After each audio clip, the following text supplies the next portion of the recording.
Yeah, I think I got a text off Tommy O'Donnell at home, who was my roommate in Carton House, saying that after all we've been through, I came on the World Cup at 7, and he was left at home. So yeah, it certainly wasn't something I prepared for, but it was just something the way things happened on the day with Pete coming off early and stuff. It's just something that I had to kind of stick in there and do, and I don't know how well I did, but it was a new experience for me anyway. So it's not something I'll be looking to do again if I can avoid it. No. How are you? Are you and the players aware just how bad the conditions are inside the stadium you're playing on Thursday? Well, no, we haven't been in there yet, but obviously watching Scotland and Samoa last night, it was pretty evident. You're talking about players with a really, really high skill level that were struggling to hold the ball. And I'm aware from a line-out point of view it's going to be a factor conditions-wise for throwing the ball, but it's just something that we'll have to adapt to, and I suppose it's the old cliche that it's the same for both teams. So hopefully it won't be a massive factor in how we attack.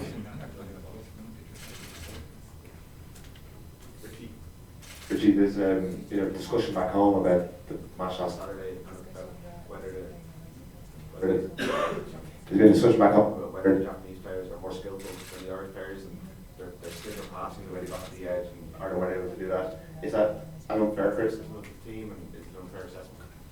Yeah, I think it probably is an unfair observation of our team. Like, I sat here last week and everyone was saying how well the lads actually done the week before. So, you can't go from one week to the next and become a really bad team overnight. So, I think the Japanese were very good last week. They played at an incredible level of intensity and speed, and their accuracy in their passing. And we trained against Kobe today, and Kobe Steelers, and they're kind of sort of early 20s, and their skill level was really, really good as well. So it's obviously something that they drive very hard here, but it's something that we would be happy with at home. Just 1 second, folks, and we get that microphone switched on. This one? No, it's probably quite some time, I think, since Munster provided all 5 members of the front 5 and 6 out of the pack. Does that familiarity with those guys help your confidence in taking on the Russians? Well, obviously I have the familiarity with the lads, and in a short turnaround, that probably is a bit helpful, but it's not really something that we've spoke about either. I think it wouldn't really have mattered who was in this week. I think, we're unbelievably motivated, and, we're across our detail. So, I think at this point, after a long pre-season and, where we are now, I think, I'll be pretty familiar with all the front 5s involved. So, I think regardless of who's in there, they're kind of all familiar faces now at the moment. Richie, okay, just to your right, did the team, considering how the team didn't faded, it seemed, for the last 20 minutes in comparison to what we're used to from this Irish team, especially going after scores, does this surprise you in how much the conditions seem to impact on you? And is there anything that could be done, considering it is about to get way worse? Look, it's you can say about how the team faded. We did have opportunities in the last 20 minutes, and what probably is the surprising fact is that we weren't able to capitalise on some of them due to some decision making errors and some skill execution errors. So in relation to this week, it's just really important that we go back to stick to our process, go through the game exactly the way we've planned it, and just make sure that our ball focus, our concentration in relation to catching the ball first, because it seems to be a problem in the stadium, and then deciding what we're going to do and making sure that we back each other up and that the team play for each other really. Richie, could you just talk to us about what obviously Johnny spoke well about what it means to him to be captain of this team, but what does it mean to you guys as a group that he has a chance to do that now? What will he bring to the role? I'm actually not playing, so I don't know whether you might be able to say something on that? Yeah, well, like Johnny is obviously an unbelievably experienced player. You know, he's captain Leinster, and to be honest, the way I think that there's a leadership group amongst this squad that are obviously fairly established. That pretty much spread that workload week in, week out. So from our point of view, Johnny would regularly speak before, after sessions, before games. So I think from a team point of view, Johnny is a huge leader for us, always has been, and it's great for him as a personal accolade to be captain. But I think his usual leadership qualities will just be what he'll bring to it, and it's great for him personally. But I think he always brings that huge leadership to us. We've seen it time and time again. So I think it won't be a huge change for us as a team. And Richie, what do you expect from the Russians? Well, looking at them in the first two games, they're all obviously very, very physical, big, strong ball carriers, tend to run strong direct lines. So that'll cause a stress. They've also a strong kicking game, and with the conditions the way they are, we'd expect them probably to kick quite a bit. So making sure that we can cover the backfield is going to be very important, both in that chip line and looking after the deep field as well. So they'll be a challenge. They've got some really good athletes and very physical. So our boys are well aware of what they're going to face, and we're also a little bit hurt from the weekend. So we'll have to try and impose our game plan on them. Richie, just over here. You're looking to get maximum points in the next two games. Does that change your approach at all leading up to these games, and just on the conditions? You're looking for a bonus point with a City Bowl. Does that come into it at all as well? Yeah, again, it goes back to just getting those processes right. We've a way that we see this game going and how we want to try and play.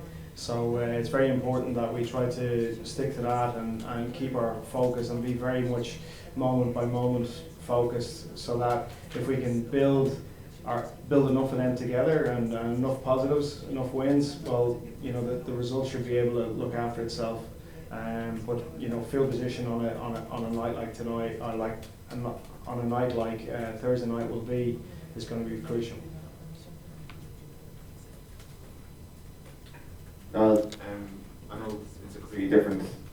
I know it's a completely different unit, it's a same unit, different personnel from Saturday. But what is the analysis of Saturday's lineup and told you about the ones that went wrong, and what have you put in place to try and make sure that it's seamless this week, next week, and into the rest of the time? Yeah, well, regarding Saturday, I think the line-out actually went pretty well. And I think we probably should have capitalised on more of the clean ball that we won there.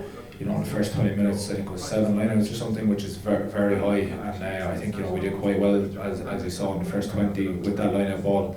It was probably as we got less line-out ball that we struggled for a platform in attack. So I think on what the lads did around the line-out on Saturday, I can't fault them. For us this week, I think this is where you really have to rely on all the work that you've done in the pre-season, because we always knew the short turnaround was coming. So that's just the bottom line. Every team has it. You don't have a chance to do a lot of reps. So I think we'll just be trusting that we have the work done. We have a menu put together where we think there's opportunities, and we just need to execute the pack that are put out there, because Russia do have a good line of defence and they're physical on the ground if we're going to try and maul them. So we need to be accurate in what we do, and it's kind of that simple, and we won't make any excuses for the short turnaround or anything like that. What's the sense on the kind of opportunities there for you guys on Thursday? Those who didn't play the last day, to try and play your way into the team and such big games coming in the next couple of weeks? Yeah, it's huge. Like, I was obviously disappointed not to be involved last Saturday, and I want to just go and put my best foot forward. But I think, as Richie said, that kind of comes through accuracy and building into the game. It's not about going out there trying to get a man of the match performance in difficult conditions in the first 20 minutes. It's about building and sticking to the game plan and fitting in as we do, or as we get through our game plan. And I think if the fellas, myself included, that have been given an opportunity to do that, that's our best way of putting our hand up, for Joe for selection, as the tournament progresses. Richie, just on Joey and his covering scrum half, can you just talk us through how how capable he is of that, because obviously we know he's a very skillful player, but I guess you must have done some specific work with him just getting him ready. Yeah, it's something that we'd obviously been thinking about for a long time back home. I suppose the unfortunate thing for Joey was the amount of time was taken off him after the injury, so we still felt that it was a way that we were going to go, and when we come over, he's done some work. He's trained there on numerous occasions. He feels comfortable, and we didn't just throw him in there. We asked him about it and how he felt, and we made a decision in relation to the squad of players that we brought. We were only bringing 5 half-backs, and his versatility in relation to playing 15, playing 10, and being able to cover 9 was one of those factors. So he's happy to do it. He'd obviously prefer to be playing at 10, but these are the days where you got to put the squad first, and fairness to Joey, he's done that. Was it ever considered, Richie, that he could be a live option at 12? Well, Joey's, he's never actually played 12 for us, so at the moment we would look at our centres being the 4 guys that we have here. In a game where he would come in and step into 12, we'd have no problem with that, but it's not something that we're thinking about at the moment.